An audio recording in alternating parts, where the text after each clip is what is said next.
La prosperidad no es un favor especial, ni un premio reservado, ni un accidente afortunado. La prosperidad es una ley.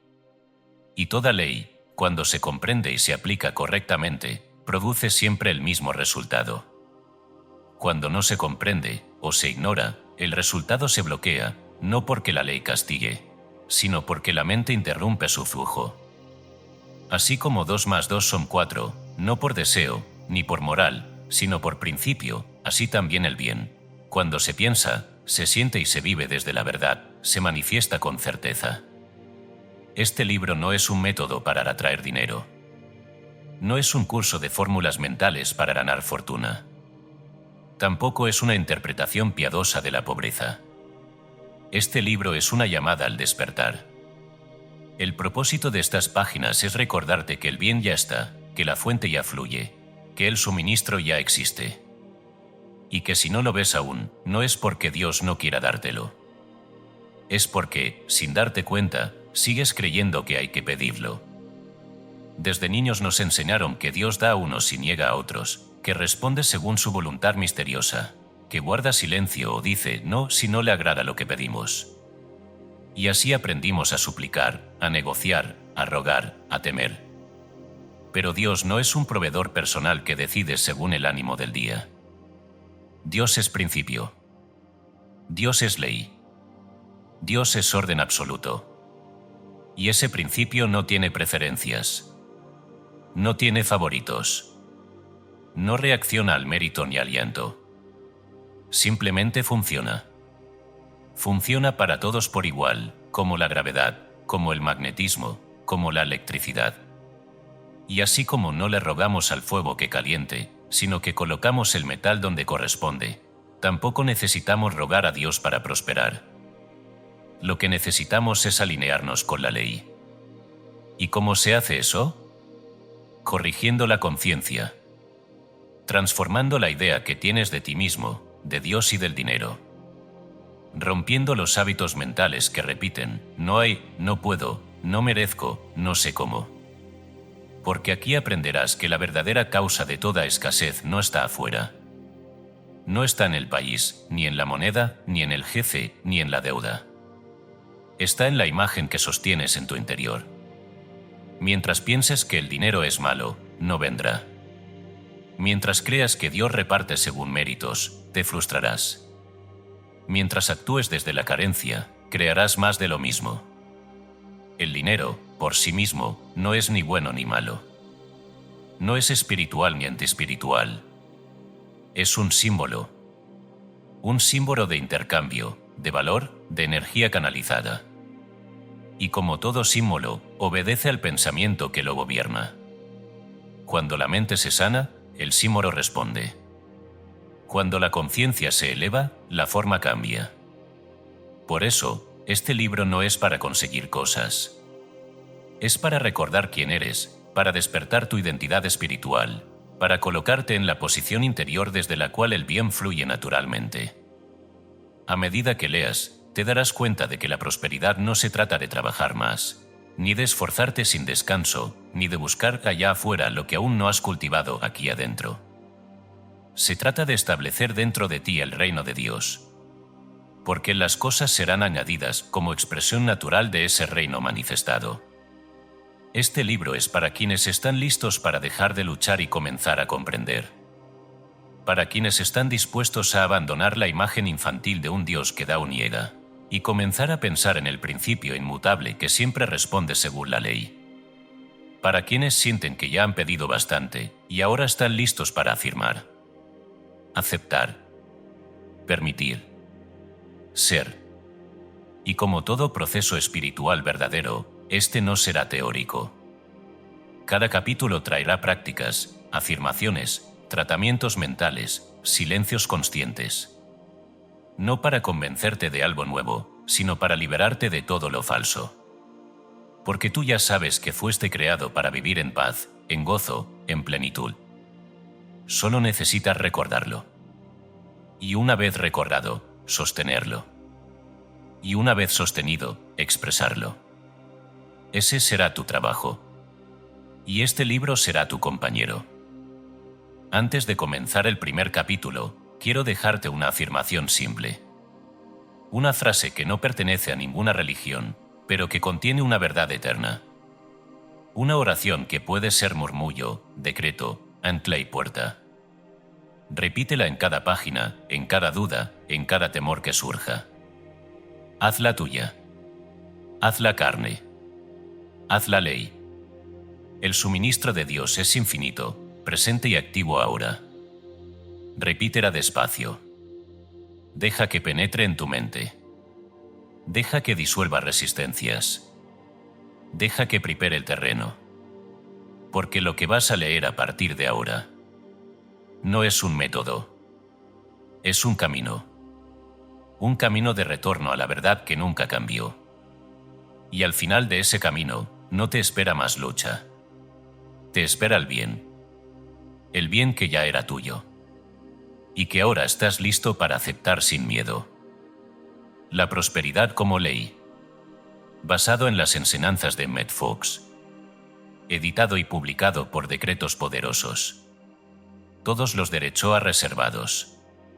Capítulo 1. Dios como principio, no como persona. La prosperidad comienza, y esto debe decirse sin rodeos, con una idea correcta de Dios. No con fe emocional. No con esperanza tensa. No con súplica desesperada. Comienza con entendimiento. Mientras el ser humano conciba a Dios como una persona lejana, con voluntad cambiante, con preferencias, con días buenos y días malos, su vida estará inevitablemente dominada por el miedo. Y donde hay miedo, la prosperidad no puede establecerse de manera estable, porque el miedo es una negación práctica del bien. Dios no es una persona ampliada. No es un hombre magnificado sentado en algún lugar del espacio, observando a quien ayudar y a quien corregir. Esa imagen, aunque muy difundida, es una de las mayores fuentes de confusión espiritual y de sufrimiento humano. Dios es principio. Y un principio no discute, no se ofende, no se conmueve, no castiga, no recompensa arbitrariamente. Un principio funciona. Siempre. Exactamente. Sin excepción. La electricidad no decide cuándo encender una lámpara. La gravedad no elige cuándo actuar. La matemática no se compadece del estudiante distraído. 2 más 2 son 4 tanto si se comprende la ley como si se la ignora. El resultado no depende de la opinión, sino de la aplicación. Así es Dios. Cuando se comprende esto, una enorme carga cae de la mente. La ansiedad religiosa se disuelve. La superstición comienza a perder poder. Y, casi de inmediato, la vida empieza a ordenarse, porque el alma deja de vivir en un universo caprichoso y comienza a vivir en un universo legal. El bien no aparece por casualidad. El bien aparece por ley. Y aquí surge una afirmación que puede incomodar al principio, pero que libera cuando se acepta. Dios nunca retiene el bien. Si el bien no se manifiesta, no es porque Dios lo haya negado, sino porque la ley no ha sido correctamente comprendida o aplicada. Esta sola idea, si se permite que descienda más allá del intelecto y toque la conciencia, transforma por completo la relación del ser humano con la vida, con el dinero y consigo mismo. Durante siglos, millones de personas han vivido intentando agradar a Dios para obtener protección, provisión o alivio.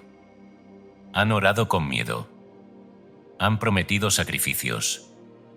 Han negociado interiormente. Han pensado, si soy lo suficientemente bueno, quizá Dios me ayude.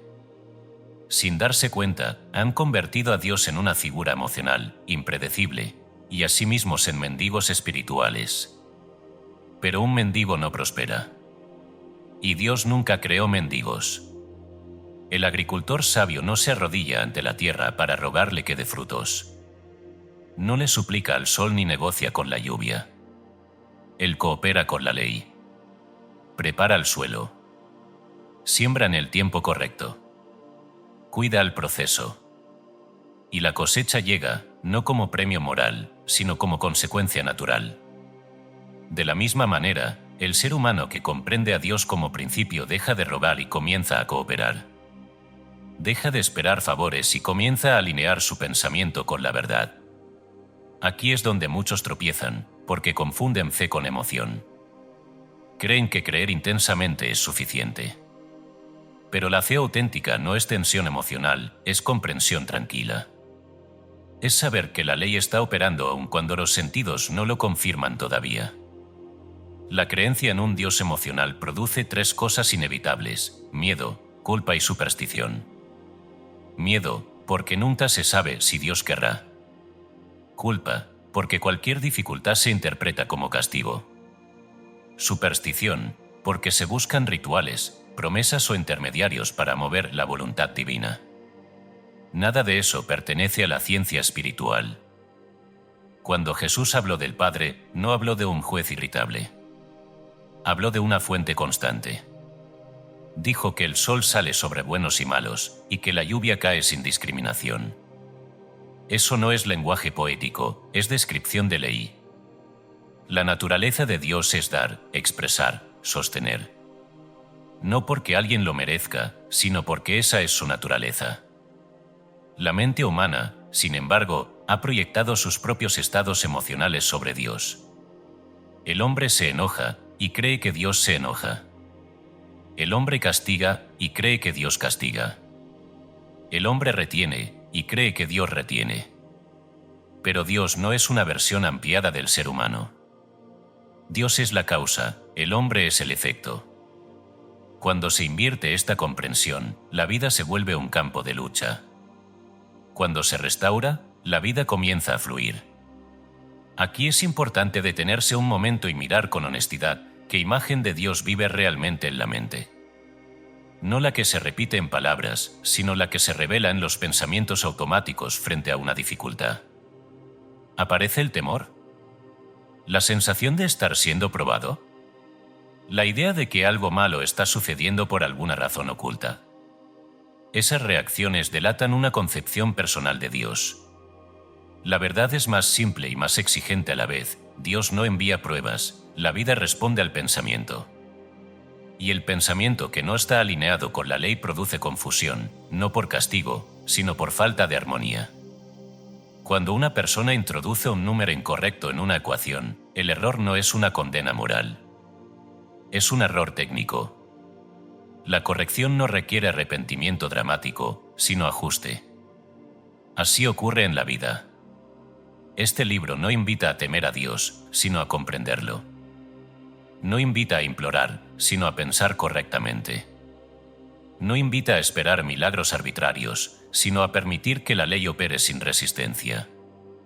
Aquí se introduce un punto crucial para todo lo que seguirá: Dios no cambia. El que debe cambiar es el pensamiento humano. Cuando el pensamiento cambia, la experiencia cambia. No porque Dios haya decidido algo nuevo, sino porque la mente se ha alineado con lo que siempre ha sido. Esto explica por qué dos personas pueden vivir circunstancias externas similares y obtener resultados completamente distintos. No es favoritismo divino. Es conciencia diferente. Una mente llena de temor interpreta la vida como amenaza. Una mente alineada con el principio interpreta la vida como provisión. Y esta diferencia, aunque invisible, es decisiva. La Biblia, leída superficialmente, ha sido usada para reforzar la idea de un Dios juez. Pero leída con entendimiento espiritual, revela exactamente lo contrario. Yo soy el Señor, no cambio. Esa declaración no describe a una persona, sino a un principio inmutable. Antes que me llamen, responderé. Eso no describe negociación, sino disponibilidad constante. Cuando se comprende a Dios como principio, se elimina la idea de distancia. Dios no está lejos, observando. Dios está presente, operando como la inteligencia que sostiene cada función de la vida. No hay que atraerlo. No hay que convencerlo. Solo hay que dejar de resistirlo. Aquí comienza la verdadera prosperidad. No cuando se obtiene dinero, sino cuando se abandona la creencia en un Dios incierto y se adopta la certeza de un principio perfecto. El dinero, como toda forma, obedece a la conciencia que lo piensa. pero la conciencia no puede elevarse mientras viva temiendo la fuente. Por eso, el primer tratamiento espiritual no es para obtener algo externo, sino para corregir la imagen interna de Dios. Un tratamiento simple, tranquilo, sin emoción excesiva, podría ser así, pronunciado en silencio o en voz baja, con plena atención. Dios es principio perfecto, presente y activo ahora. Dios no cambia, no retiene, no se retrasa. Yo vivo dentro de esta ley, no separado de ella. Al comprender la verdad, me alineo con ella. El bien fluye hacia mí porque es su naturaleza hacerlo. Descanso en el principio, y el principio se expresa como orden, provisión y paz en mi vida. No se trata de repetir palabras como un ritual, sino de permitir que la idea se asiente. Dejar que la mente se calme. Dejar que la tensión ceda. Dejar que la vida deje de ser una negociación y comience a ser una cooperación. Cuando este fundamento queda firme, todo lo demás se vuelve posible. Sin él, cualquier afirmación sobre prosperidad será frágil, porque estará construida sobre una idea incorrecta de Dios. La prosperidad no es un favor especial. Es el resultado natural de vivir de acuerdo con la ley. Y la ley, una vez comprendida, nunca falla. Capítulo 2. La prosperidad es un estado de conciencia. La prosperidad no comienza afuera. Nunca comenzó afuera. Y mientras el ser humano siga buscándola en las circunstancias externas, seguirá persiguiendo sombras.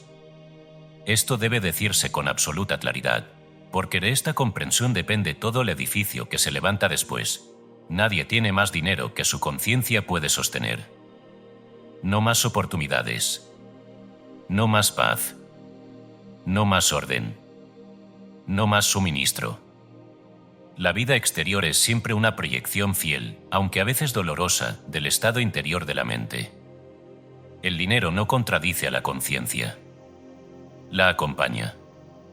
Por eso hay personas que, aun recibiendo grandes sumas, las pierden con rapidez, y otras que, partiendo de casi nada, construyen estabilidad sin tensión. No es suerte.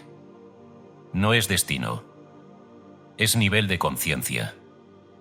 La conciencia es ese conjunto de ideas aceptadas como verdaderas, repetidas tantas veces que ya no se cuestionan. Es el clima mental en el que vive el individuo. Y como todo clima, determina que puede crecer y que no. Si alguien vive en una conciencia de escasez, cualquier prosperidad que llegue será sentida como extraña, incómoda, incluso peligrosa. La mente buscará, sin saberlo, devolver la situación a lo conocido. Así se explica el autosabotaje, las malas decisiones repetidas, los gastos impulsivos, los conflictos innecesarios. No son fallas morales, son mecanismos inconscientes de ajuste. La prosperidad, cuando no coincide con la autoimagen, es rechazada. Aquí aparece una verdad que rara vez se dice en voz alta. Muchas personas no fracasan porque no saben cómo prosperar, sino porque no se sienten autorizadas a hacerlo. En algún nivel profundo, no creen que sea correcto, seguro o posible para ellas. ¿De dónde vienen esas ideas? Rara vez nacen con el individuo. Son heredadas. La mente subconsciente es extraordinariamente receptiva en los primeros años de vida. Absorbe sin filtrar. No razona. No cuestiona. Acepta. Y lo que acepta se convierte en programa. Frases escuchadas en la infancia, dichas quizás sin mala intención, se convierten en decretos silenciosos. El dinero cuesta mucho, los ricos son egoístas, más vale poco pero seguro, Dios quiere humildad. Nosotros no nacimos para eso. Ninguna de estas ideas parece peligrosa por sí sola, pero juntas forman una red invisible que limita la experiencia. La religión malentendida ha contribuido enormemente a esta confusión. Cuando se asocia la pobreza con virtud y la prosperidad con culpa, se instala un conflicto interno profundo. El deseo natural de vivir bien entra en guerra con la necesidad de sentirse bueno. Y el subconsciente, que busca coherencia, suele elegir la carencia antes que la culpa. Así, la persona puede hablar de prosperidad, leer sobre prosperidad incluso orar por prosperidad, mientras en lo profundo de su conciencia hay una resistencia silenciosa que dice: esto no es para mí. La prosperidad no responde a las palabras. Responde a la convicción aceptada. Por eso este capítulo no se ocupa de técnicas externas, sino de observación interior.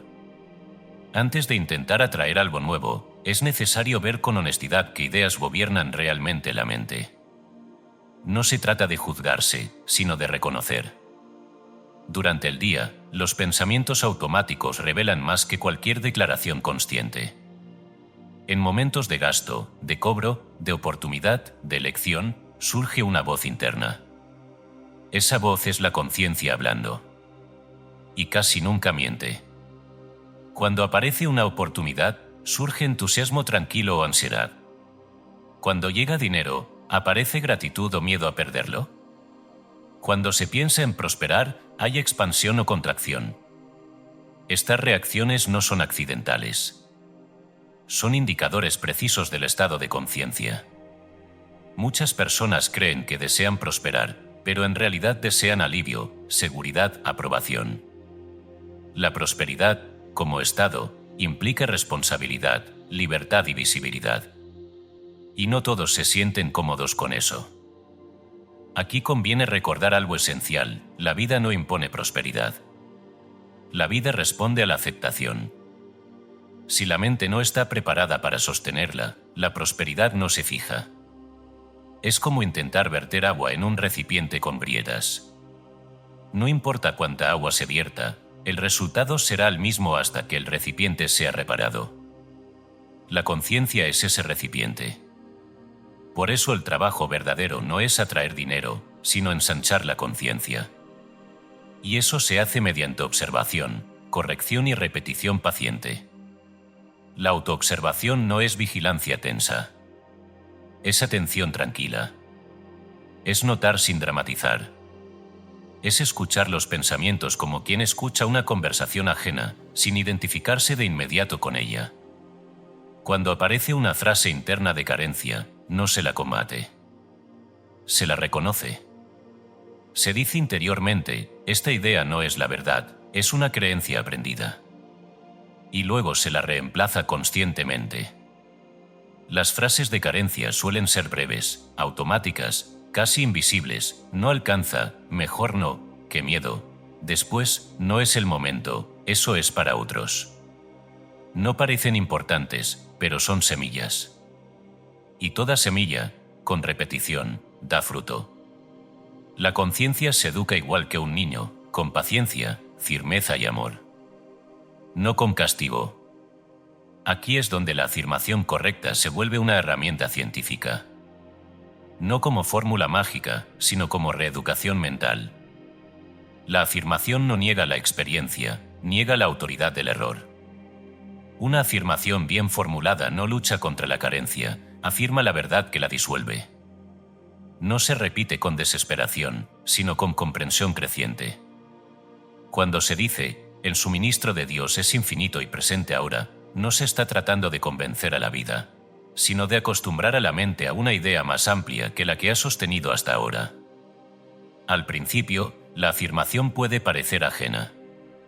Luego, neutral. Más tarde, familiar. Y finalmente, obvia. En ese punto, la conciencia ha cambiado. Y cuando la conciencia cambia, la vida responde sin esfuerzo. Es importante entender que elevar la conciencia no significa negar la realidad presente. Significa negar su carácter final. La situación actual es un efecto, no una sentencia. Cuando el ser humano acepta esto, deja de luchar contra las apariencias y comienza a trabajar en la causa. Y la causa siempre es mental. La prosperidad no llega como un evento dramático. Llega como una serie de ajustes, decisiones más claras, ideas oportunas, encuentros precisos, acciones inspiradas. Todo eso surge naturalmente de una conciencia que se ha expandido. Aquí aparece una verdad profunda y liberadora: no es necesario forzar la prosperidad. Forzar es señal de que aún se cree que viene de afuera. Cuando la conciencia cambia, la prosperidad se vuelve natural, casi discreta. Muchas personas esperan sentir entusiasmo constante al pensar en prosperar. Pero el verdadero indicador de alineación no es la excitación, sino la normalidad. Cuando la prosperidad se siente normal, posible, legítima, está cerca. Cuando se siente extraordinaria, lejana o peligrosa, aún hay trabajo interior. La conciencia correcta no se impresiona con el dinero, ni lo teme, ni lo idolatra. Lo reconoce como un medio neutro, útil, obediente al pensamiento que lo gobierna. Por eso este capítulo insiste tanto en el estado interno. No porque las circunstancias no importen, sino porque nunca tienen la última palabra. La mente que acepta el bien como natural no se desespera ante los retrasos. No se humilla ante las dificultades. No se exalta ante los logros. Permanece estable. Y esa estabilidad es el terreno donde la prosperidad echa raíces. Para cerrar este capítulo, es útil adoptar una afirmación que no busque resultados inmediatos, sino transformación profunda. Algo que se diga con calma, quizá una vez al día, permitiendo que la idea se asiente. Mi conciencia se expande hacia el bien. Acepto la prosperidad como algo natural y correcto. Libero ahora toda creencia heredada de carencia. Mi mente se alinea con la verdad y la verdad se expresa en mi vida. La prosperidad es mi estado normal, porque vivo en Dios. No hay prisa. La conciencia no se fuerza. Se educa. Y a medida que se educa, la vida, sin esfuerzo, comienza a reflejar un orden nuevo. Capítulo 3. Fuente y canal, el error más común. Si existiera una sola mentira que albergara en su centro el germen de toda ansiedad económica, de toda angustia financiera y de todo apego que enferma el alma, esa mentira sería la siguiente: mi suministro depende de esto. Esto, el empleo. Esto, el cliente. Esto, la pareja. Esto, la pensión. Esto, el contrato. Esto, el favor de alguien. Toda vez que se confunde el canal con la fuente, el miedo se instala. Y cuando el miedo se instala, la mente deja de escuchar la voz de Dios, que siempre habla en la quietud, no en la agitación. Este es el error más común. El más compartido. El más difícil de reconocer. El más urgente de disolver. El mundo ha enseñado por siglos que el sustento viene de afuera, de algo que puede perderse, de alguien que puede cambiar de opinión. Bajo esa creencia, el alma vive en estado de vigilancia perpetua. El corazón se estrecha. La mente se agota. Y la oración se convierte en súplica, no en afirmación. Pero esta enseñanza es simple como la luz. El empleo no es la fuente. El negocio no es la fuente.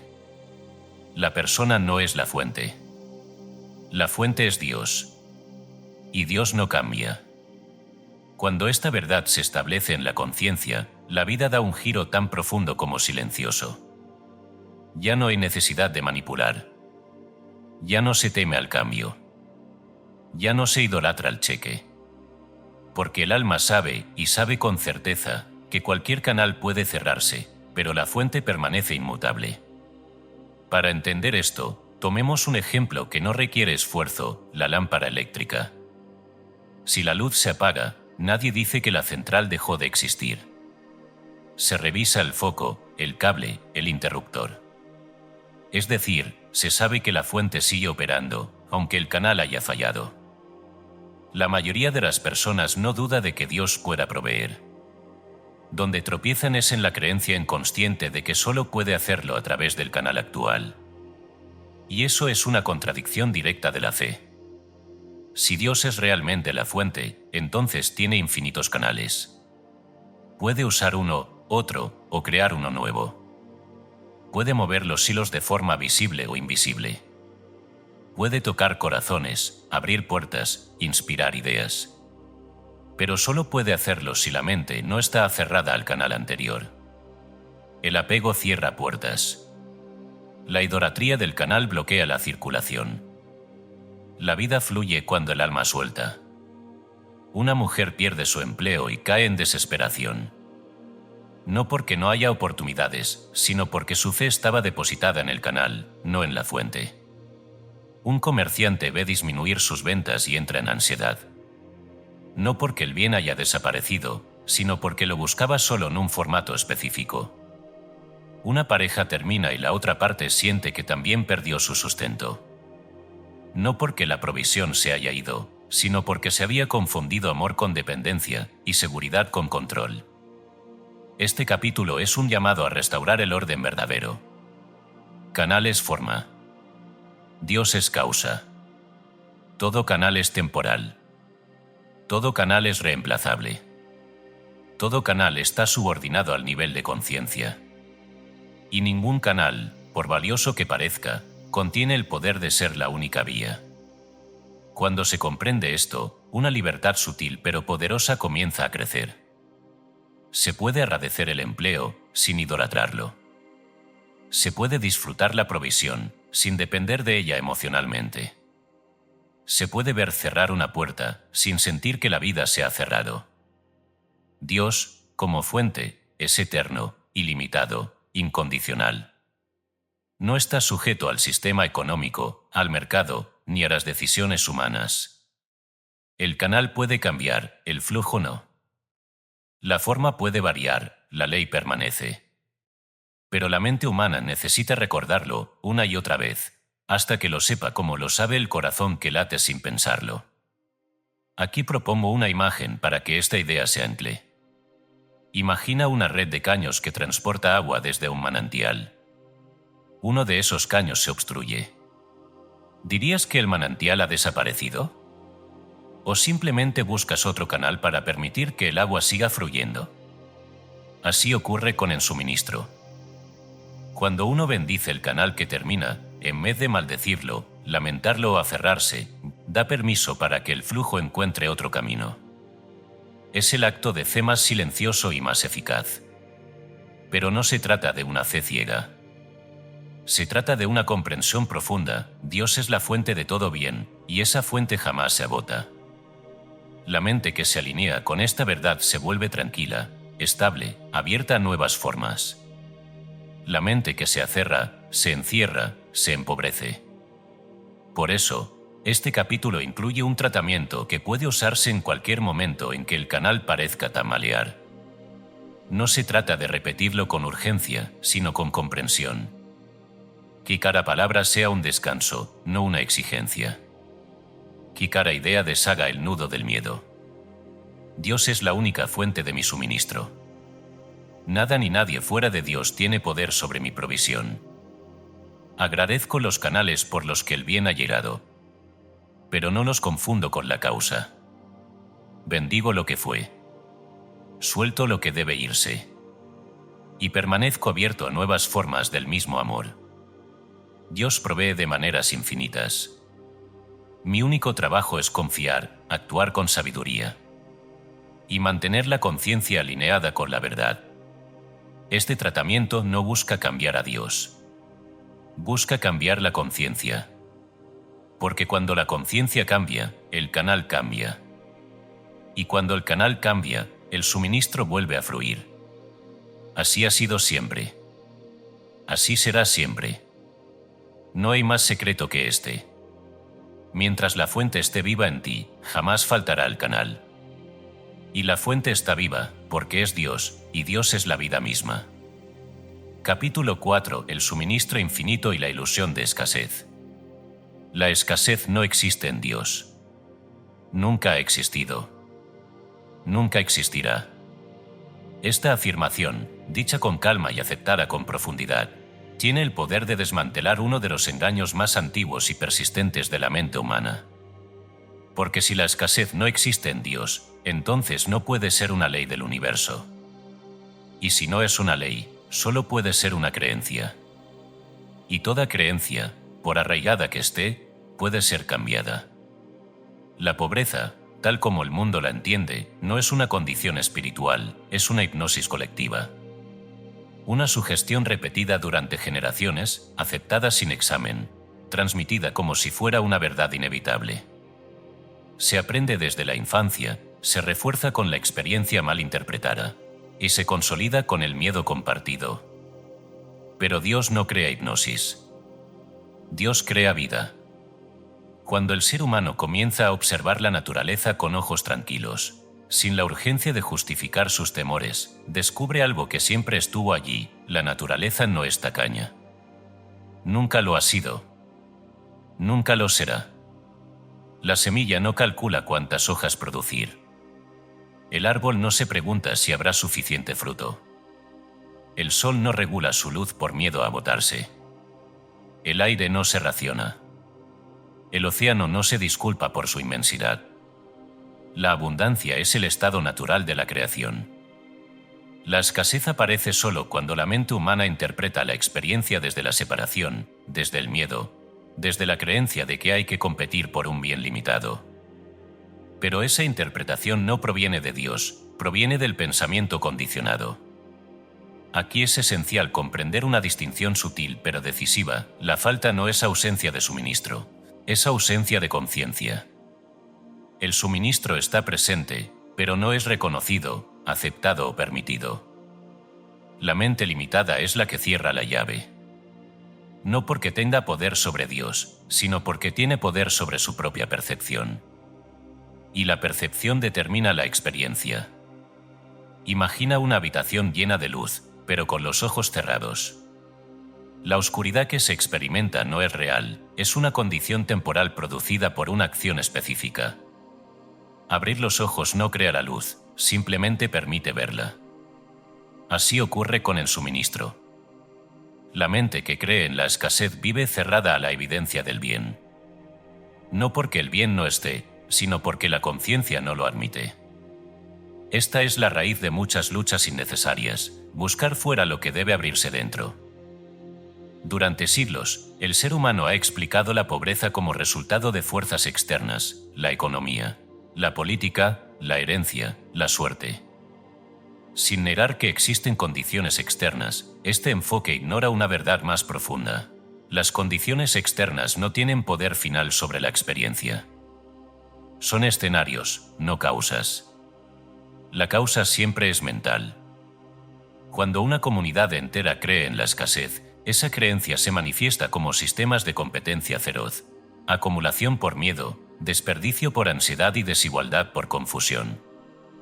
No porque Dios haya decretado tales cosas, sino porque la mente colectiva ha olvidado la ley del suministro infinito.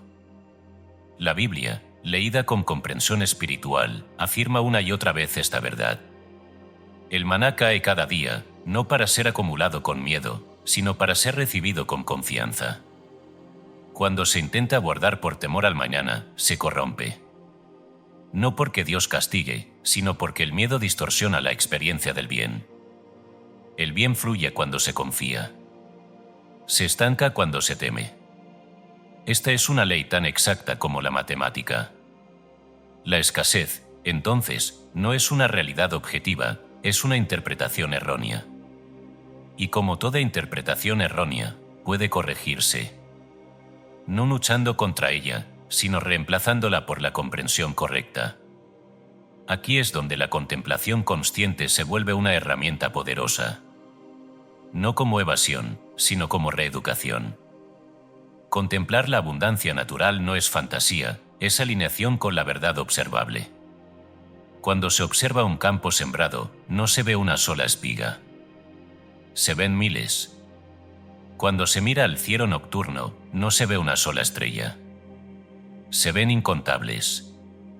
Cuando se escucha una idea inspirada, rara vez viene sola, suele abrir la puerta a muchas más. Las ideas, como el suministro, son infinitas. Y el dinero, en su esencia, es una idea en movimiento. Una forma de intercambio que responde al pensamiento que la gobierna. Por eso, una mente entrenada en la escasez interpreta cualquier gasto como pérdida, cualquier cambio como amenaza, cualquier retraso como señal de fracaso. Pero una mente alineada con la verdad ve el movimiento, no la pérdida, la transición, no la amenaza, el proceso, no el final. La diferencia no está en la cantidad de dinero disponible, sino en la interpretación interna de la experiencia. Aquí conviene detenerse y observar cómo reacciona la mente ante la idea de no hay suficiente. Esa frase, tan común, tan aparentemente inocente, es uno de los decretos más limitantes que existen. No describe un hecho, impone una conclusión. Cada vez que se acepta sin cuestionar, se refuerza la hipnosis. La verdad es otra, hay suficiente bien para todos, pero debe ser reconocido y aceptado individualmente. La abundancia no se reparte como un premio, se manifiesta donde la conciencia está preparada para recibirla. Esto no significa indiferencia ante el sufrimiento humano. Significa comprensión de su causa, para poder sanarla. Porque mientras se crea que la escasez es real e inevitable, se la perpetúa. Cuando se entiende que es una ilusión aprendida, se abre la posibilidad de superarla. El suministro infinito no significa exceso irresponsable ni acumulación sin propósito. Significa confianza en la continuidad del bien. Significa saber que la vida no se agota, que las ideas no se terminan, que las oportunidades no se cancelan porque una forma haya cambiado. La mente que acepta esta verdad se relaja. Y al relajarse, se vuelve receptiva. Y al volverse receptiva, comienza a ver lo que antes pasaba desapercibido.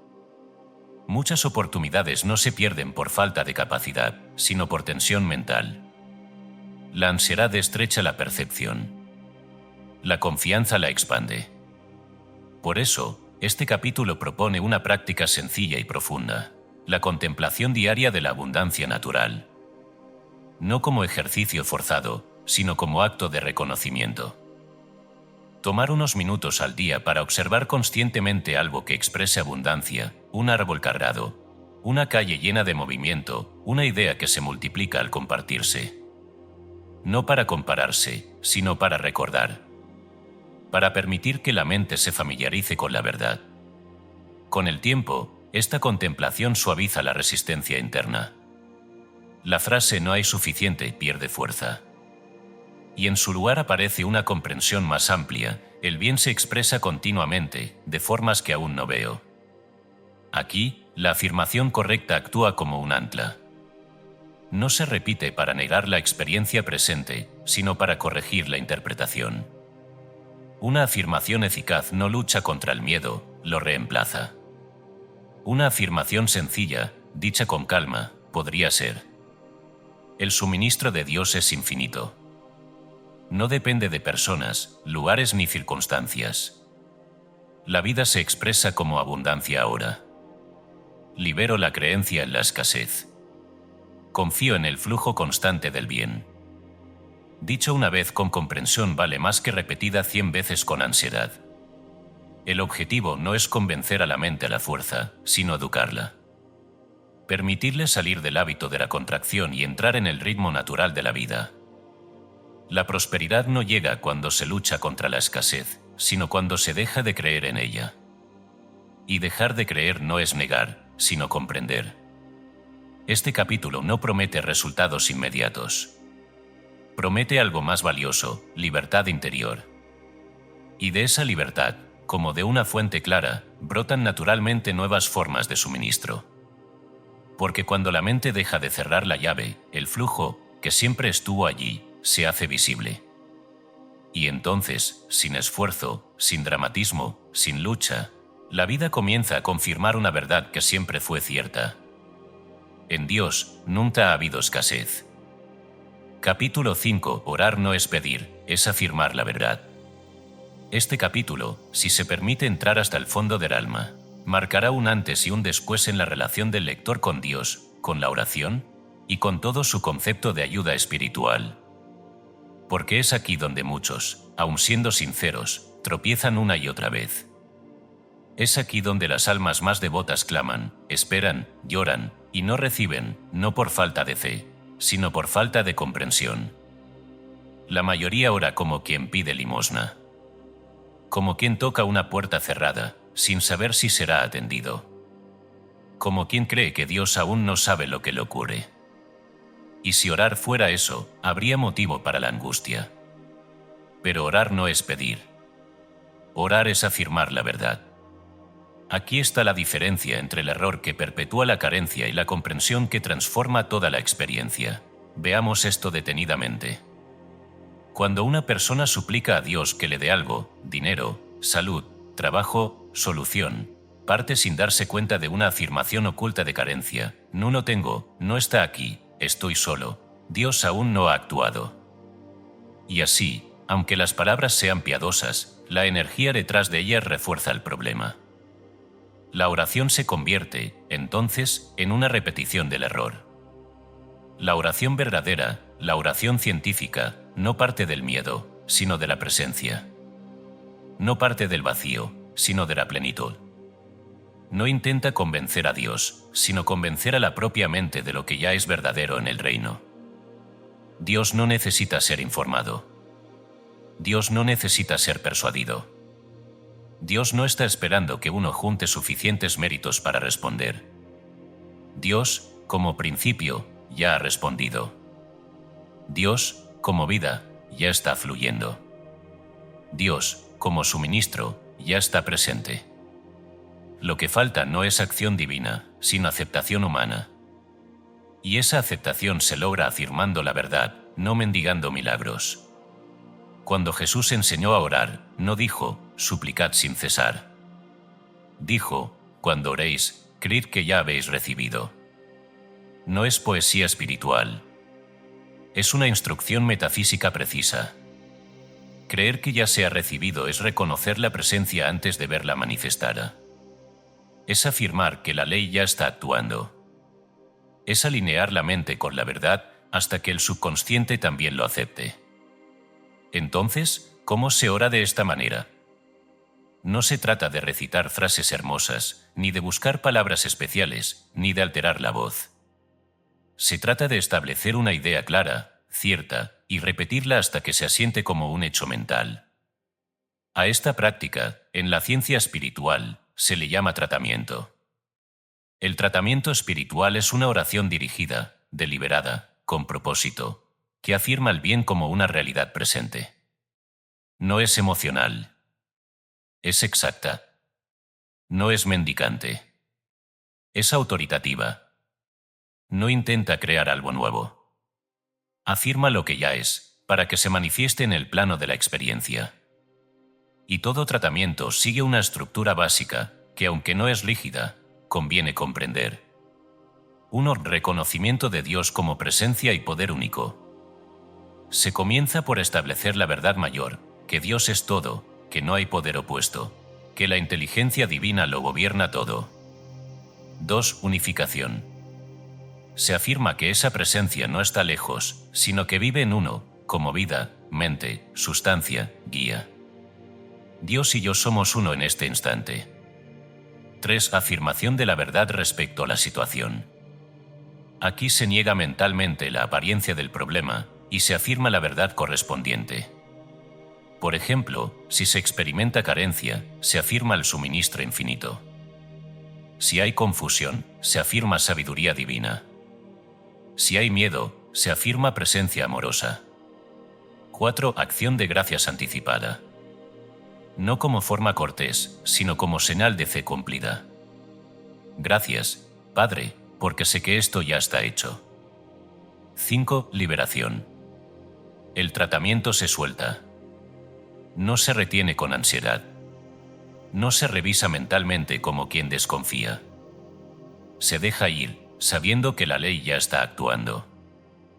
Esta es la forma de orar que sana, que proporciona, que transforma, no porque manipula a Dios, sino porque corrige el pensamiento.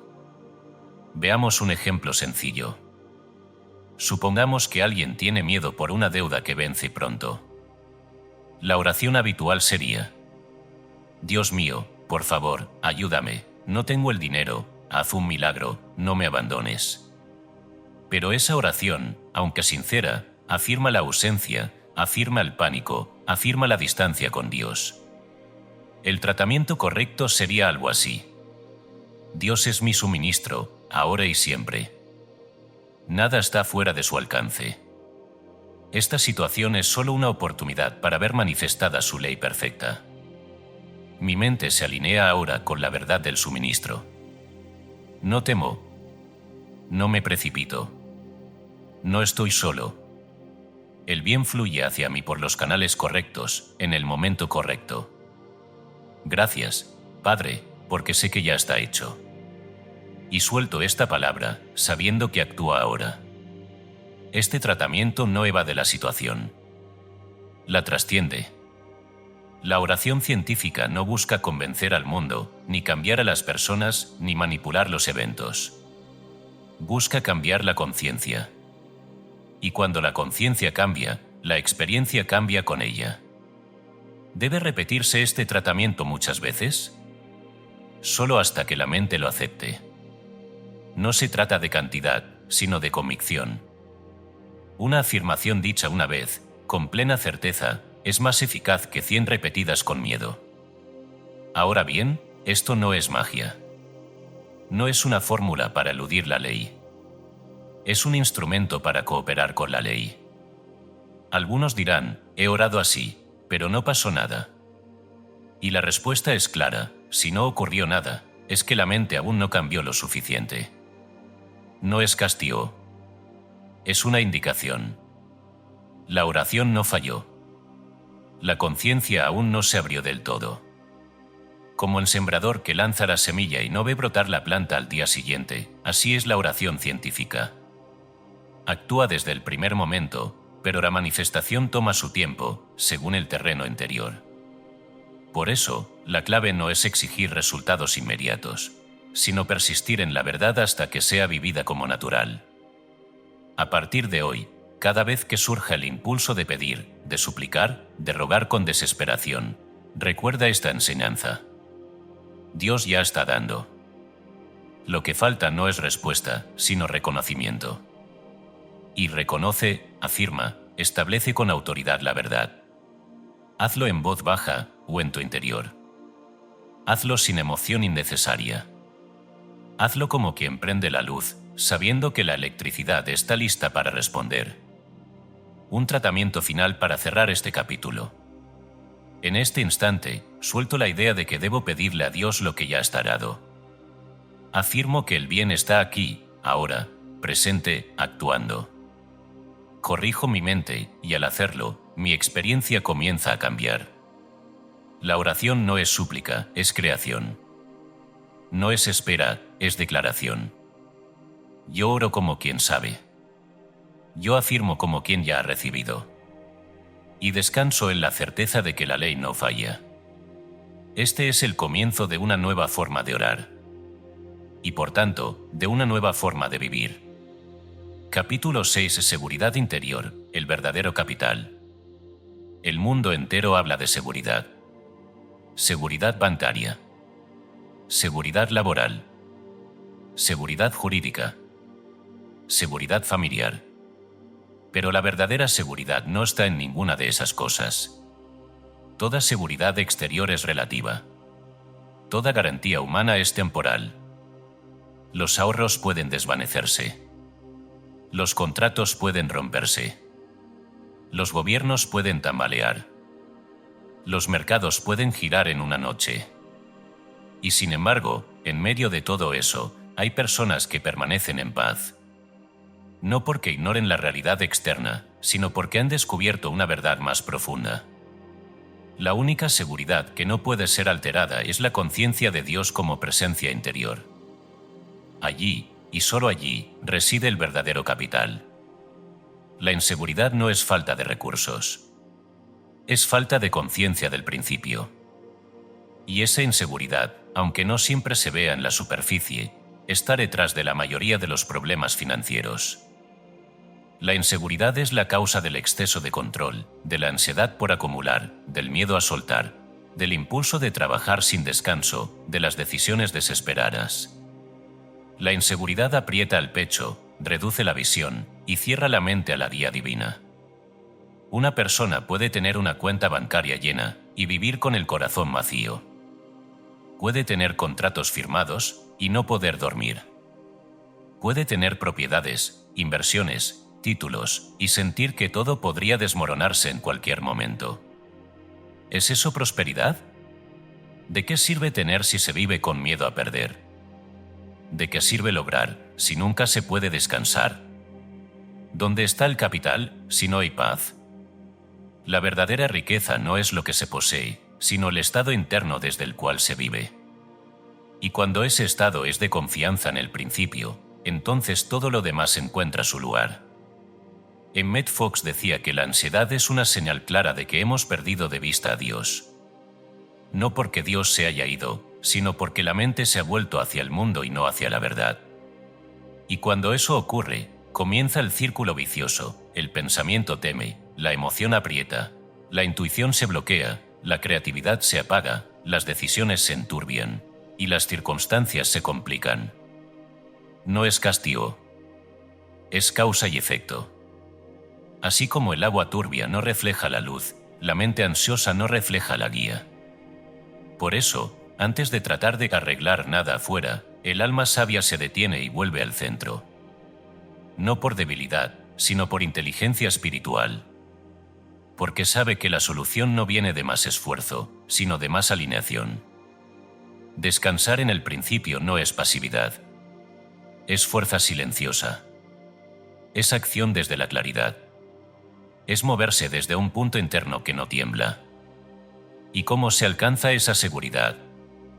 No se compra. No se hereda. No se aprende en libros solamente. Se cultiva.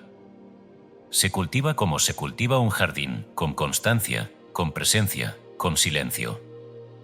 Se cultiva con tratamientos diarios que recuerdan a la mente lo que el alma ya sabe. Se cultiva con momentos de quietud donde el corazón deja de correr detrás de los síntomas y vuelve a la causa.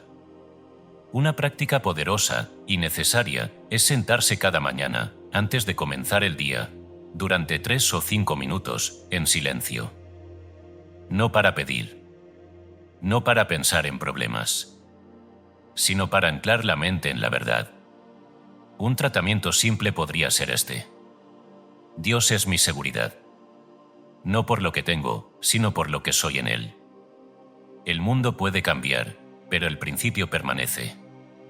Yo vivo en ese principio. Nada me puede faltar. No temo al mañana. No dependo de personas ni circunstancias. Dependo de la ley que me creó y me sostiene. Y esa ley es amor. Por eso, descanso. Por eso, actúo sin miedo. Por eso, sé que todo está bien. Al repetir este tratamiento cada día, no como quien repite un rezo, sino como quien instala una semilla viva, el suelo interior comienza a transformarse. La ansiedad no desaparece de golpe, pero pierde poder. La mente ya no se deja arrastrar por la alarma. El corazón ya no corre con cada noticia. La respiración se vuelve más profunda. La mirada más limpia.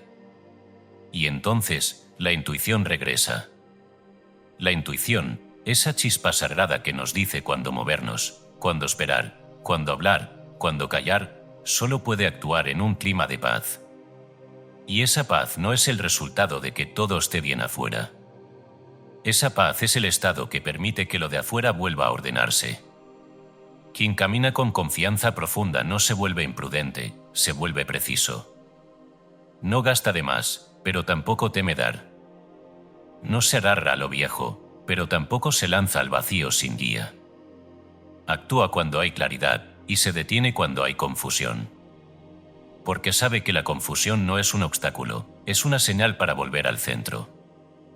La verdadera seguridad se expresa en la manera en que uno mira, en la forma en que uno escucha, en la calma con la que uno dice no sé todavía, sin temer que la vida colapse por no tener respuesta inmediata.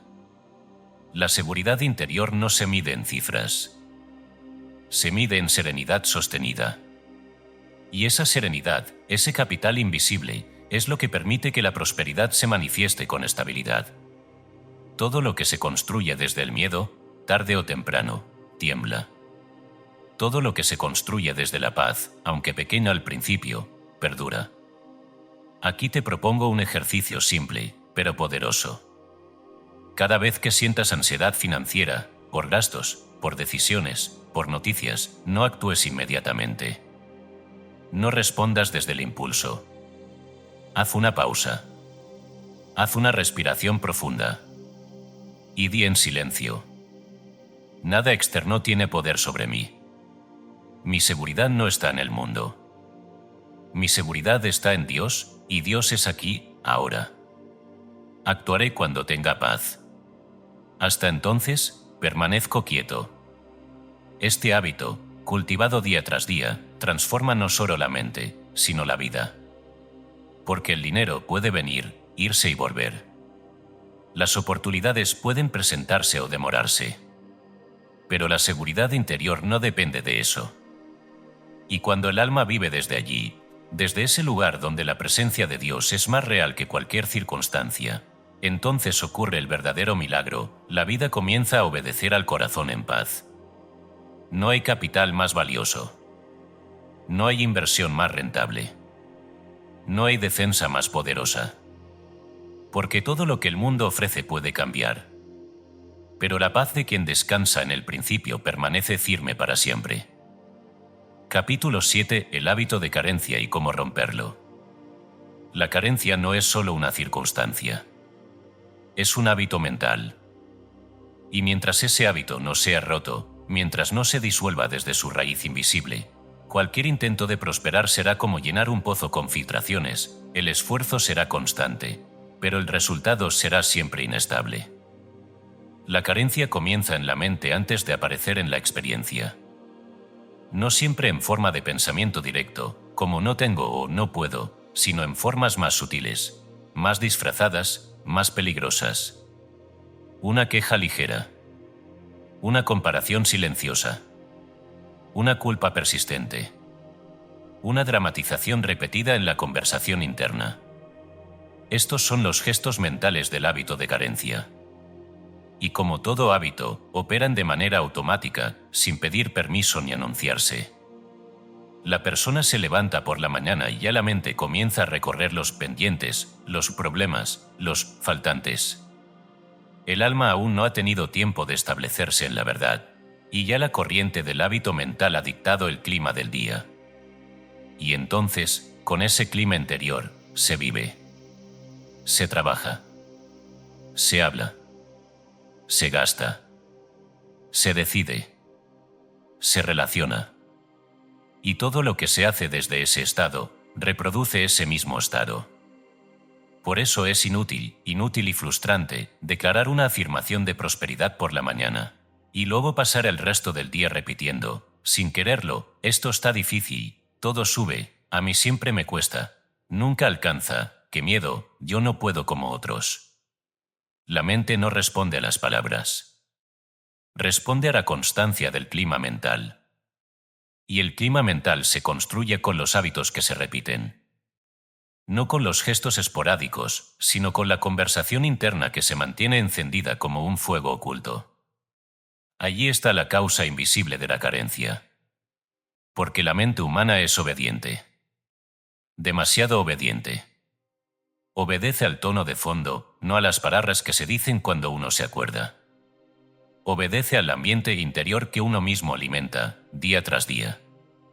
Por eso, para romper el hábito de carencia, no basta una afirmación ocasional. No basta repetir frases cuando las cosas van mal. No basta leer un libro y subrayar lo que suena bonito. Lo que se necesita es una reeducación del pensamiento, sostenida, paciente, viva. Primero, vigilando. Luego, sustituyendo. Y finalmente, afirmando con poder nuevo. La vigilancia mental no es tensión. No es obsesión ni juicio. Es atención. Es comenzar a notar, durante el día, qué tipo de pensamientos pueblan la mente sin imitación. No para pelear con ellos. No para temerlos. Sino para verlos claramente. Porque lo que se ve, puede cambiarse. Una forma sencilla de practicar esto es hacer pausas de conciencia varias veces al día. 3 veces. 5 veces. No importa cuán ocupado estés. Detente por un instante y pregunta con honestidad: ¿qué estoy pensando ahora? ¿Este pensamiento afirma carencia o afirma verdad? ¿Estoy quejándome por dentro? ¿Estoy comparándome? ¿Estoy dramatizando lo que podría pasar? No respondas con culpa. Responde con claridad. La culpa es parte del hábito que se está rompiendo. Una vez que has visto el pensamiento erróneo, no lo empujes. Sustitúyelo. No basta con decir no debo pensar así.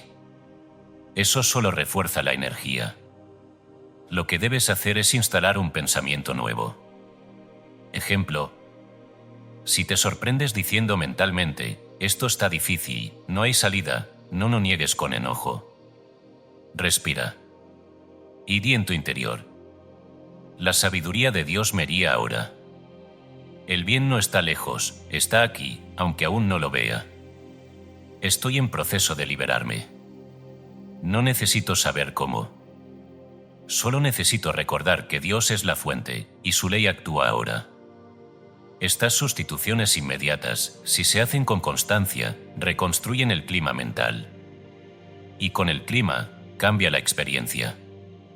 Porque lo que llega a tu vida no llega por azar. Llega por afinidad vibratoria. Y la afinidad no se elige con los labios, sino con el pensamiento sostenido. Otra forma en que el hábito de carencia se disfraza es en la comparación. Al mirar lo que otros tienen, o parecen tener, la mente entra en el error sutil de pensar, ellos pueden, yo no. Esa frase no siempre es verbalizada, pero se insinúa en una sensación interna. Y esa sensación, si no se corrige, alimenta el sentimiento de inferioridad, de separación, de injusticia. Pero en Dios no hay competencia.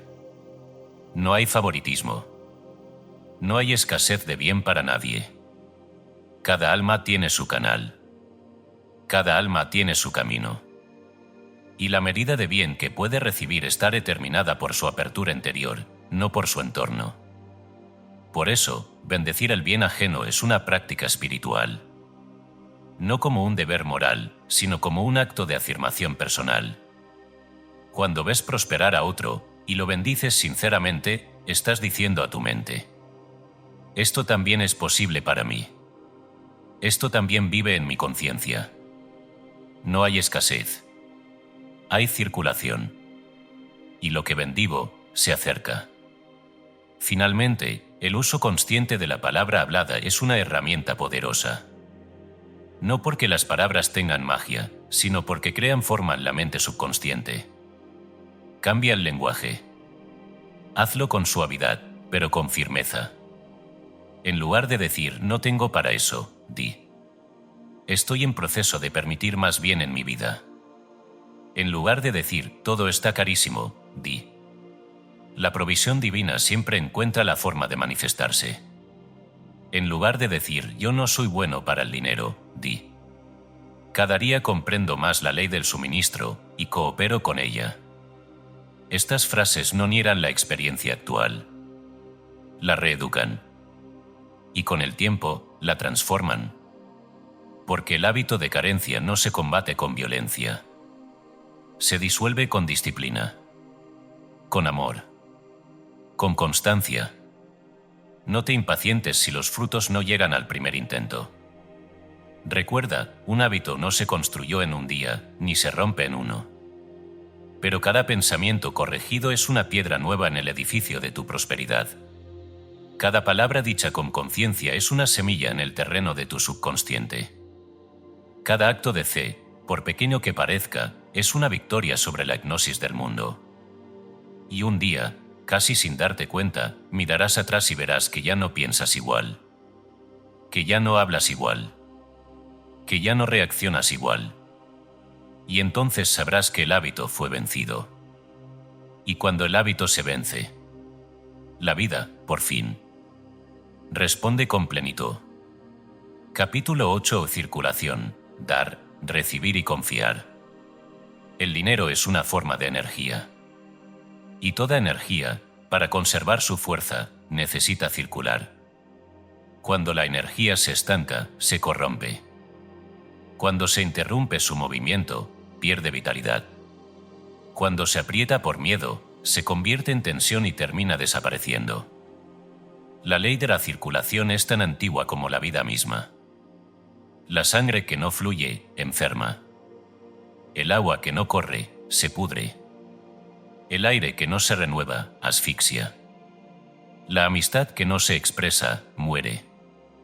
Y el dinero que no circula, se desvanece. No porque haya una maldición escondida en la moneda, sino porque la vida, y esto es clave, no puede operar en el encierro. La vida necesita espacio, necesita salida, necesita entrega. Dios, que es la fuente del suministro, no vive en el estancamiento. Vive en el flujo. Y donde hay flujo, hay multiplicación.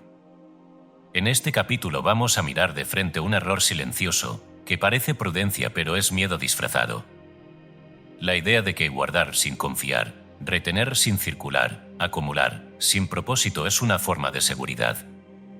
Pero la seguridad no viene del encierro. La seguridad viene de la conciencia de fuente. Y esa conciencia se entrena dando, recibiendo y confiando.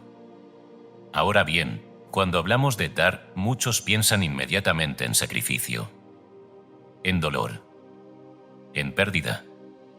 Y por eso se resisten.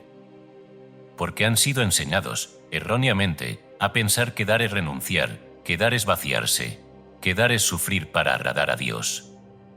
Eso no es espiritualidad. Eso es manipulación emocional. Y nada grande pueden hacer desde ahí. Dar, cuando se entiende correctamente, no es renunciar a nada. Es reconocer que el bien no está limitado a lo que tenemos entre manos. Es afirmar, Dios es mi fuente. Esto que doy es solo una expresión de confianza. El flujo no termina aquí. Comienza aquí. Dar no es pérdida.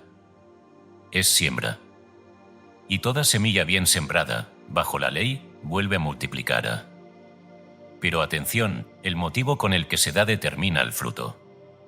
No basta dar. Hay que dar desde el lugar correcto.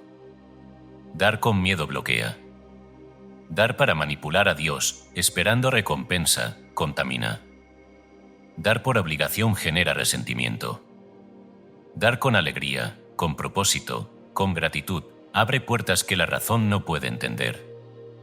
No se trata de grandes cantidades. No se trata de exhibir generosidad. Se trata de actuar desde una conciencia de circulación. Lo mismo ocurre con el otro lado de la ecuación, recibir. Muchos que intentan vivir la ley del dar no saben recibir. Y eso también corta el flujo. Rechazan regalos, se disculpan cuando reciben ayuda, se incomodan si otro para la cuenta, se resisten a los elogios y llevan todo al plano del yo puedo solo. Pero el orgullo es un tapón invisible. Y recibir es tan espiritual como dar. Porque al recibir con gratitud, estás permitiendo que otro exprese su canal. Estás reconociendo que el bien puede venir por 1000 caminos. Estás diciendo a la vida, acepto. Confío. Me abro. Dar y recibir no son opuestos. Son respiración. Exhalar. Inhalar. Movimiento. Ritmo. Vida. Quien solo da, se vacía. Quien solo recibe, se estanca. Quien da y recibe en armonía, circula con el universo. Entonces, ¿cómo vivir esta circulación conscientemente? Primero, con pequeños actos diarios. No necesitas esperar a tener más para dar. Puedes dar una palabra, una atención, una ayuda, un gesto, un billete modesto entregado con fe. Lo importante no es la cantidad, sino el estado interno con el que lo haces. Da donde haya nutrición espiritual. Da donde haya inspiración. Da donde tu corazón te diga que la semilla puede florecer. Y cuando lo hagas, bendice el acto. No como obligación, sino como expresión de tu unión con la fuente. Al mismo tiempo, practica el arte de recibir sin culpa. Recibir con los ojos limpios. Recibir con el corazón abierto. Recibir como quien honra el canal por donde viene el bien. ¿Te cuesta? Entonces repite en voz baja, cada vez que algo llegue a ti: acepto este bien como expresión del amor de Dios. No lo robo. No lo merezco. Lo acepto. Porque Dios da y yo recibo. Y en ese intercambio se manifiesta el reino. Haz esto todos los días. Un pequeño gesto, un pequeño dar, un pequeño recibir. Y verás cómo se suelta la tensión interna. Verás cómo el miedo cede espacio a la confianza. Verás cómo el flujo, silenciosamente, comienza a aumentar. Porque no es la cantidad lo que abre el canal. Es la conciencia del principio actuando en ti. Aquí te dejo un tratamiento que puedes usar cada mañana para establecer el ritmo de la circulación en tu día. Hoy vivo en circulación. Doy con alegría. Recibo con gratitud. Confío en que Dios, mi fuente, jamás se agota. Lo que sale, vuelve multiplicado.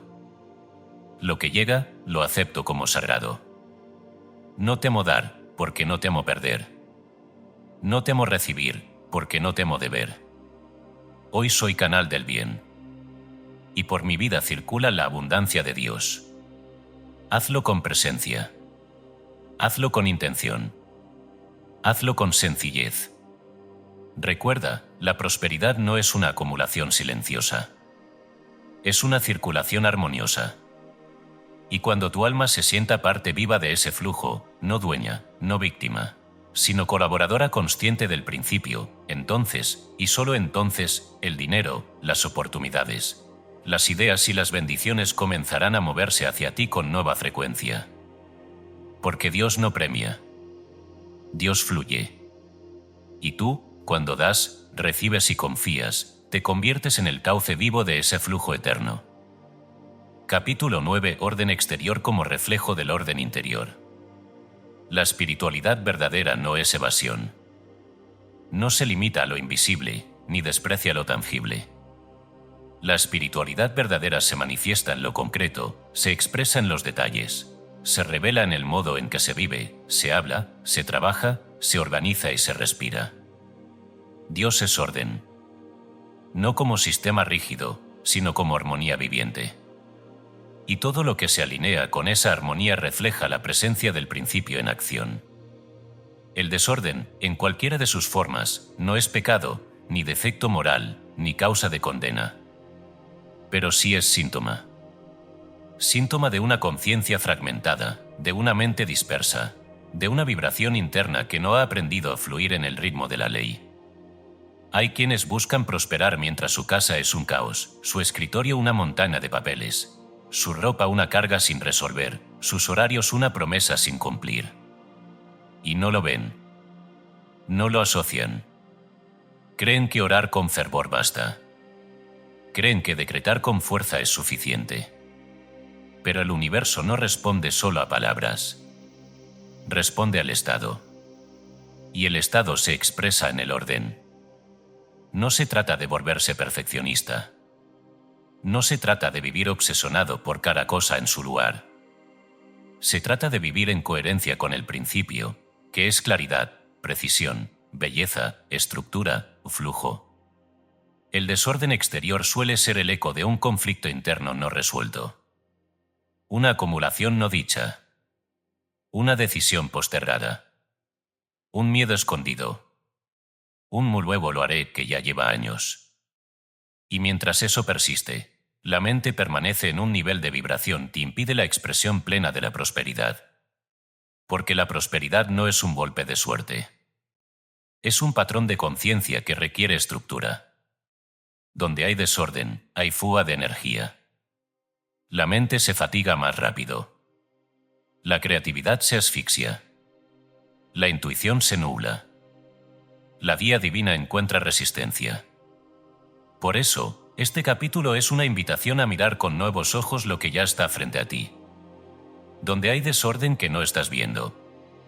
Donde hay algo sin cerrar, sin limpiar, sin terminar, sin soltar.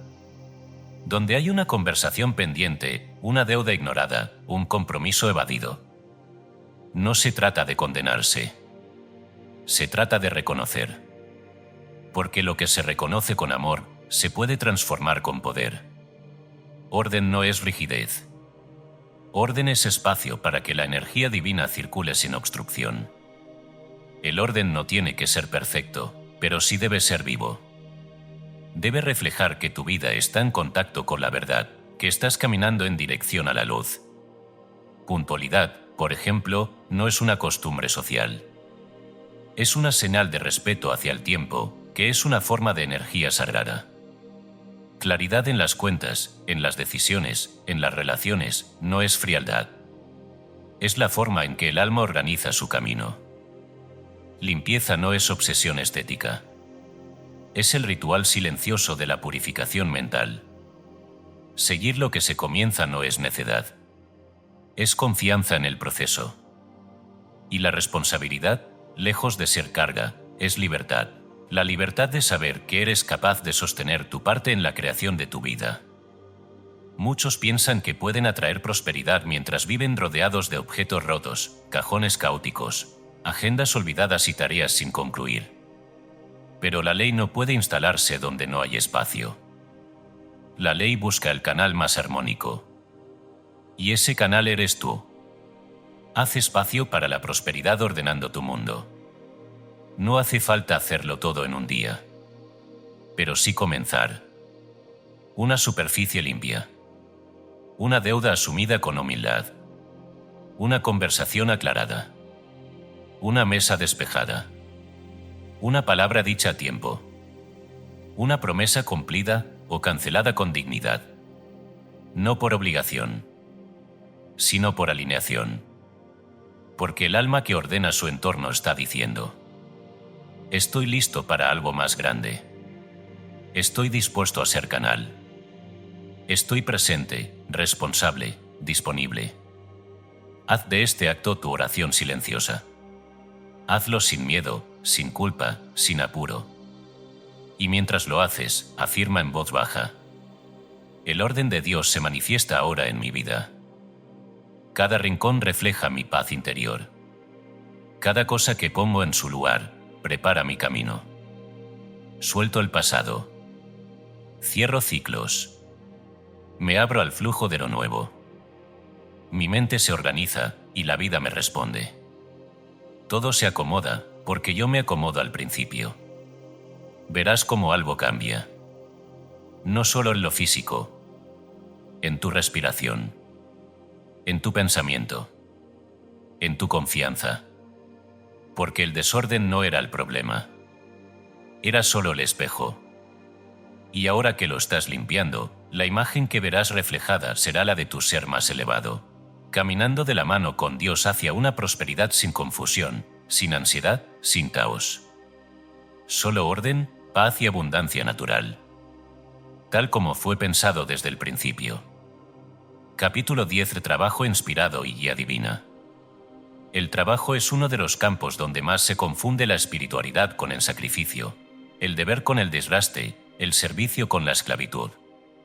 Desde pequeños nos enseñan que el trabajo es duro, que hay que luchar, que hay que sudar para ganarse el pan, que el cansancio es prueba de virtud, que si no duele, no vale.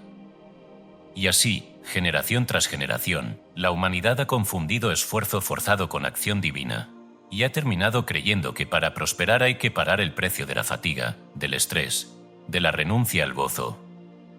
Pero el Cristo interno no trabaja así. El trabajo verdadero, el que nace del contacto con el Espíritu, no agota, no cansa, no quiebra. Exige, sí. Pero eleva. Pide concentración, sí. Pero no encadena. Involucra energía, pero nunca roba el alma. Y es que hay una diferencia abismal entre trabajar desde la mente temerosa y trabajar desde la guía del principio. Uno lucha para sobrevivir. El otro expresa para servir. Trabajar desde el miedo es moverse por la idea de carencia, tengo que, o me quedo sin. Si no hago más, no soy suficiente. Si no me adelanto, me quitarán el lugar. Es una danza frenética, dirigida por la inseguridad. Es vivir intentando controlar todo, sin escuchar nada. Pero trabajar desde la guía divina es actuar desde el silencio interior. Es haber oído una voz más profunda. Es saber que ese lugar, esa actividad, esa tarea, son canales legítimos del bien. Y por eso uno se mueve con otra frecuencia, con propósito, con claridad, con alegría esencial. No se trata de que todo será fácil. Se trata de que todo será significativo. El error más común en el camino espiritual es pensar que uno debe elegir entre prosperidad y vocación, entre ganarse la vida y obedecer al alma. Pero esa es una falsa dicotomía. Cuando se vive guiado por el espíritu, el trabajo no contradice al alma, la manifiesta. Y la prosperidad no es el fin, sino el resultado natural de estar en el lugar correcto, haciendo lo correcto, por la causa correcta. ¿Y cómo se distingue un trabajo inspirado de uno forzado? No por la apariencia externa, no por el prestigio, no por la paga inmediata, sino por el estado interior que produce. El trabajo inspirado no te encoge, te expande, no te aísla, te conecta, no te confunde, te ordena. A veces es desafiante, pero te sientes vivo. Y en medio del cansancio físico hay gozo espiritual. Un gozo que viene de saber que estás donde debes estar. El trabajo forzado, en cambio, puede producir ingresos, pero no produce paz. Y esa falta de paz tarde o temprano cobra su precio en salud, en relaciones, en creatividad, en plenitud. La verdadera prosperidad requiere, por tanto, un acto de valentía, preguntarse con sinceridad: ¿estoy en el lugar correcto? ¿Estoy haciendo lo que el espíritu me llama a hacer? ¿Estoy obedeciendo mi guía interior o la presión externa? No se trata de abandonar todo sin pensar. Se trata de comenzar a escuchar. Dios no te diseñó para vivir de espaldas a tu don, ni para trabajar con miedo, ni para pasar tu vida haciendo lo que mata tu alma. Dentro de ti, sí, ahora mismo, hay una guía que sabe. Sabe cuál es tu terreno. Sabe qué semilla hay en ti. Sabe dónde puedes dar frutos sin morir en el intento. Y esa guía no grita, no empuja, no amenaza, susurra. Por eso, este capítulo no puede avanzar sin darte una práctica concreta. El silencio consciente antes de decidir, antes de aceptar un nuevo trabajo, antes de cambiar de proyecto, antes de decir sí solo por miedo a decir no, antes de seguir la corriente. Detente. Siéntate. Cierra los ojos. Respira profundamente. Y di en tu interior: no tengo que saber todo ahora. Solo necesito estar dispuesto a escuchar. La sabiduría divina me habla. No desde afuera, sino desde el centro. Yo escucho. Yo confío. Yo actúo desde la verdad. Este espacio, aunque dure 5 minutos, puede cambiar años de camino equivocado. Porque desde ese silencio puede surgir una idea, una claridad, una incomodidad que ya no puedes ignorar, una certeza que ya no puedes negar. Y cuando eso ocurre, comienza la verdadera prosperidad, la que no depende de esfuerzo desmedido, sino de obediencia interior. La idea inspirada, esa que viene de la fuente, trae consigo todo lo necesario, las personas, los recursos, las circunstancias. Puede parecer imposible, pero se abre paso porque no es tuya. Es del principio, y tú solo eres el canal. Eso no significa que no tendrás que actuar. Significa que tus acciones ya no serán guiadas por el miedo, sino por la fe. Y que el trabajo dejará de ser carga, para convertirse en canal de expresión divina. Aquí tienes un tratamiento que puedes usar cada vez que necesites orientación en tu camino laboral o creativo. La sabiduría divina guía cada paso de mi camino. No necesito forzar, solo escuchar. Cada idea correcta me llega en el momento perfecto. No estoy aquí para sobrevivir. Estoy aquí para expresar. Mi trabajo es servicio, y mi servicio es canal del bien. Todo lo necesario llega a mí con facilidad. Actúo con claridad. Descanso en la guía. Y avanzo con paz. Haz de este tratamiento tu oración cotidiana. Haz de tu trabajo un altar. Haz de cada día una respuesta viva a la voz interior. Entonces, lo que haces dejará de agotarte. Y empezará a nutrirte. Y cuando eso ocurra, la prosperidad ya no será un objetivo. Será una consecuencia inevitable. Capítulo 11. Dejar de temer al mañana. Temer al mañana es una de las formas más sutiles y más paralizantes de negar la presencia de Dios. Es vivir en la sombra de un y si, en la angustia de un todavía no, en la tensión de un quizá no llegue. Es construir castillos mentales que se derrumban antes de haber sido tocados. Es anticipar problemas que aún no existen y al anticiparlos, darles poder sobre la mente y el cuerpo.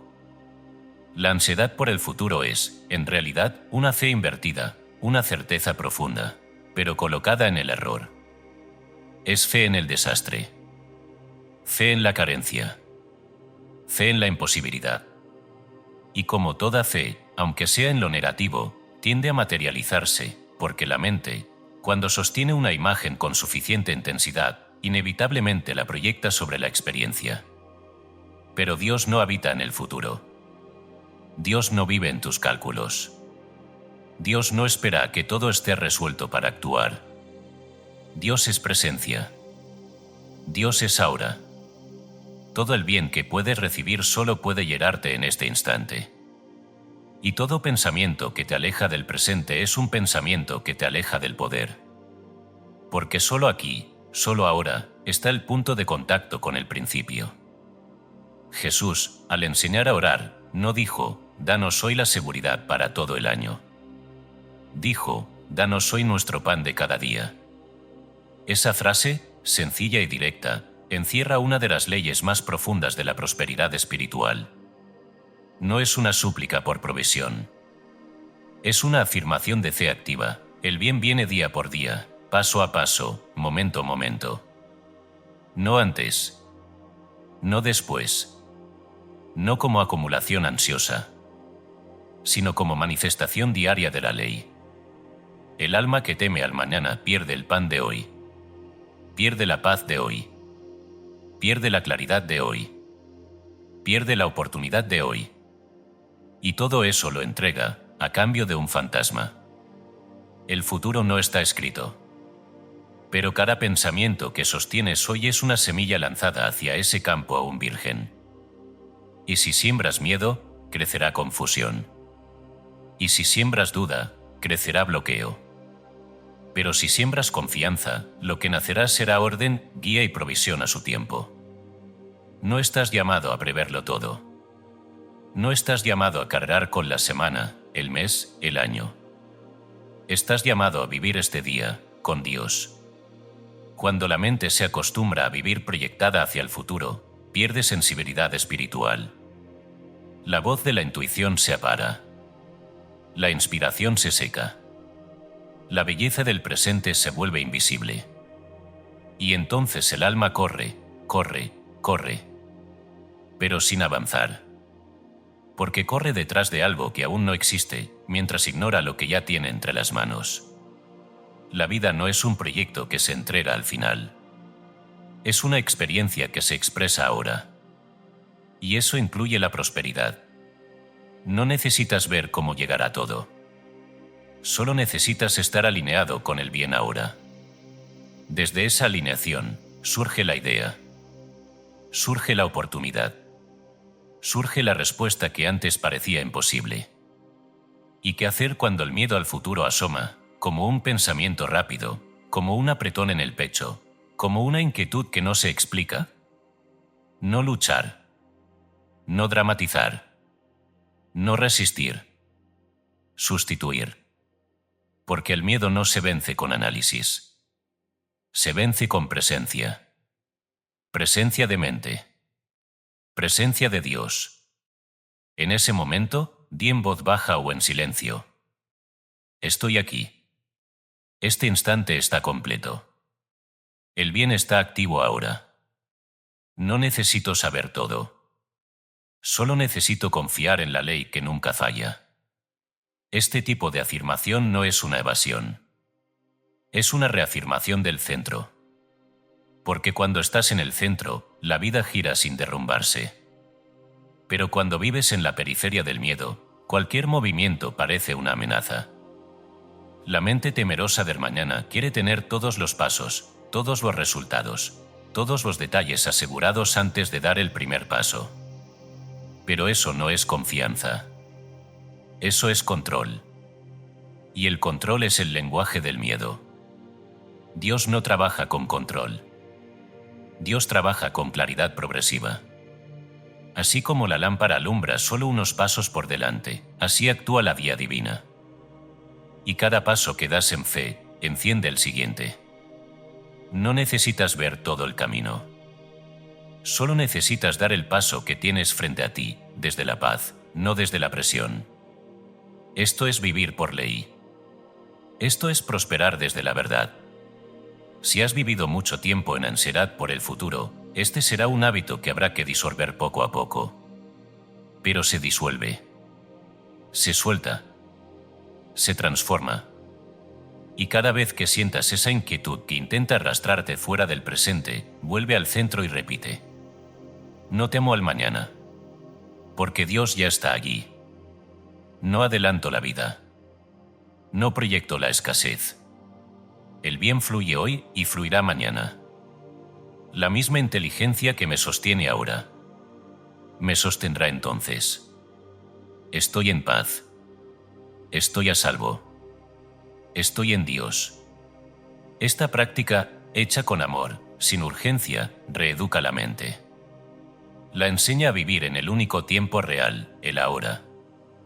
Y en el ahora, el bien se da. En el ahora, el pan llega. En el ahora, la guía habla. En el ahora, la vida respira a través de ti. Y cuando eso ocurre, el mañana deja de ser una amenaza. Y se convierte en un terreno fértil. Sembrado por tu fe. Regado por tu paz. Y listo para dar fruto en el momento perfecto. Capítulo 12. La prosperidad como vida normal. La prosperidad no es un milagro. No es un regalo raro. No es un premio para unos pocos elegidos. La prosperidad es lo natural. Y si no se manifiesta de manera clara, estable, armoniosa, no es porque Dios la haya negado. Es porque la mente aún no ha aprendido a permitirla. Este libro no ha sido escrito para ayudarte a lograr la prosperidad. Ha sido escrito para ayudarte a recordar que la prosperidad es tu estado legítimo, tu diseño original, tu herencia divina como hijo de Dios. No hay nada especial en vivir bien. No hay nada egoísta en tener lo necesario, y más allá de lo necesario, si eso sirve al bien. No hay nada que purificar en el deseo de comodidad, en el anhelo de expansión, en la alegría de poder dar sin temor. El error ha sido pensar que prosperar es ascender a una posición rara, exigente, sagrada solo para los puros. El error ha sido convertir la pobreza en virtud, el sufrimiento en santidad, la escasez en espiritualidad auténtica. Pero Dios no es pobreza. Dios es plenitud. Y el alma que se alinea con Dios, florece. Florece en ideas. Florece en oportunidades. Florece en relaciones. Florece en formas materiales que reflejan orden, belleza, utilidad, alegría. Una flor no se disculpa por abrirse. El sol no se disculpa por brillar. El árbol no se justifica por dar sombra y fruto. Entonces, ¿por qué el ser humano se excusa por prosperar? ¿Por qué, cuando empieza a vivir bien, mira hacia atrás con culpa, como si hubiese traicionado alguna regla tácita? La respuesta es sencilla, porque aún no he entendido que la prosperidad es lo normal. Sí, normal. Como respirar. Como crecer. Como amar.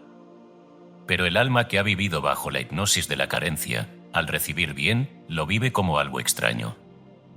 Lo rechaza en silencio. Se sabotea. Se encoge. Se disculpa. Porque su imagen interna aún no ha sido transformada. Y allí está la clave. La prosperidad solo puede sostenerse cuando se vuelve natural para ti. Cuando no hay necesidad de demostrar nada, de esconder nada, de competir, de justificarse, de compararse. Cuando puedes decir con la misma paz con la que afirmas estoy vivo. Estoy en paz con mi suministro. Estoy en armonía con el bien. Estoy abierto a más, sin miedo ni apego. Esto no significa acumular sin sentido. No significa gastar sin conciencia. No significa convertir el dinero en centro de tu vida. Significa permitir que Dios, que es bien, belleza, abundancia, orden, se exprese a través de ti sin interrupciones. La prosperidad auténtica es simple. No necesita adornos. No necesita estruendos. Es silenciosa, pero firme. Es estable, pero fluida. Es generosa, pero sobria. Vivir bien, cuando se comprende desde la conciencia espiritual, se convierte en un acto de servicio. Porque desde la paz interior, puedes sostener a otros. Desde el orden material, puedes sembrar oportunidades. Desde la libertad financiera, puedes decir que sí a lo que tu alma quiere dar. Por eso, este capítulo no te pide que busques más. Te pide que reconozcas que ya está. Sí. Ya está. La prosperidad ya está en ti. En forma de ideas, dones, oportunidades, conexiones, intuiciones, momentos por nacer. Lo único que falta es aceptarla sin miedo. Vivirla sin culpa. Usarla con conciencia. Haz del gozo tu punto de partida. Haz de la gratitud tu respiración. Haz del dar tu forma natural de existir. Haz del silencio tu espacio de contacto con Dios. Haz del presente tu altar. No necesitas cambiar de país, de trabajo, de nombre o de historia. Solo necesitas aceptar que eres canal del bien y que ese bien quiere manifestarse ahora. Haz espacio en tu mente. Haz espacio en tu vida. Haz espacio en tu cuerpo. Y deja que Dios, a través de ti, viva la prosperidad que ya es suya. Para sellar esta enseñanza, te dejo una oración afirmativa completa. No es una fórmula mágica.